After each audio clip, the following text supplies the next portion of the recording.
কার কেমন আছেন? আজকে দেখো সন্ধ্যাবেলায় সন্ধ্যাবাতি দিচ্ছি। আর সন্ধ্যাবাতির ইগুলো শেষ হয়ে গেছে, প্রদীপগুলো, সলতা যাকে বলে, সলতাগুলো শেষ হয়ে গেছে।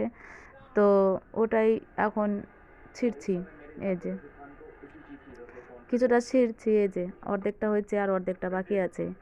এই যে আমি তো পুরোনো গেঞ্জি দিয়েই, বড়মশাইয়ের পুরোনো গেঞ্জি যে থাকে ওই গেঞ্জিগুলো দিয়েই আমি সলতাগুলো তৈরি করি। এই যে কিনি না, হঠাৎই কিনি যখন দেখি যে না এখন নাই, এখন এগুলো করা নাই, সেই জন্য তখন হয়তো কিনে নিয়ে এসে সলতাগুলো ওগুলো বানাই, ওগুলো দিয়ে জ্বালাই। আর এটা হচ্ছে বাড়ির বানানো পুরোনো গেঞ্জি দিয়ে এটা বাড়িতে বানাইছি। এই যে হয়নি এখন, ওই যে কমপ্লিট করি তারপরে দেখাচ্ছি।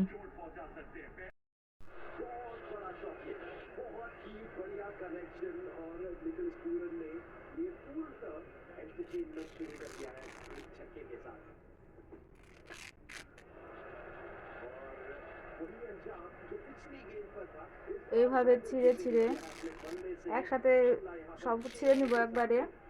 তারপরে এগুলো একটা একটা করে, একটা না তো এক মুঠো এক মুঠো করে এটাকে ধরে ধরে কাটবো কেচি দিয়ে।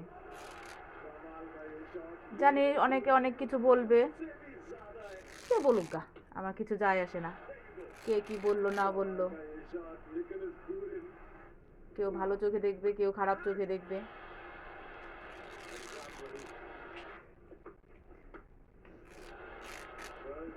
এভাবে ছিঁড়ে নিব, এইভাবে কেটে নিব। এই যে এই সব কেটে নিলাম এইভাবে। তারপরে এটাকে ফেলে দিয়ে এগুলো সব যেগুলো মুঠো আছে এগুলো মুঠো বানাবো, একটা একটা করে এগুলো গুছিয়ে এইভাবে মুঠো বানাবো। তারপরে এইটার হাতের মাপে এটা করে এইভাবে কাটবো, এইটুকু করে। ঠিক আছে, দেখাচ্ছি। এই যে সব মুঠো করে নিচ্ছি, এই যে এখানটায় সব মুঠো করা আছে। এভাবে ধরবো, এটার এটার মাপে, কিন্তু এই এই 4 আঙ্গুলের মাপে এইভাবে, এইভাবে ধরে এটার মাপে কেটে ফেলবো। এই যে একবারে কিনাটার মতনই হবে।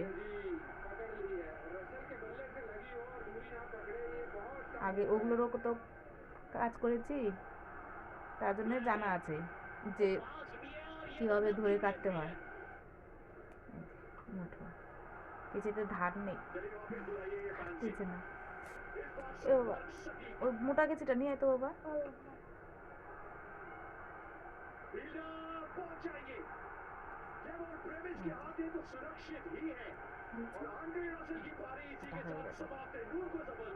এটার মাপে কত বড় বড়। আবার এইভাবে আবার এগুলো গুছিয়ে নেব, এইভাবে এরকম করে গুছিয়ে নিয়ে আবার এটার মাপেই কাটবো। ঠিক আছে, কতগুলো হয়ে গেছে, সন্ধ্যাবাতি পূজা সব হয়ে যাবে এগুলো দিয়ে, অনেকগুলো। এই যে কত সুন্দর না, হাত দিতেও সেই লাগছে। দেখো কতগুলা হয়ে গেছে সলতা। ঠিক আছে, ভালো থাকবেন, সুস্থ থাকবেন। কেমন লাগলো একটু লাইক কমেন্ট অবশ্যই করবেন। রাখছি, ভালো থাকবেন।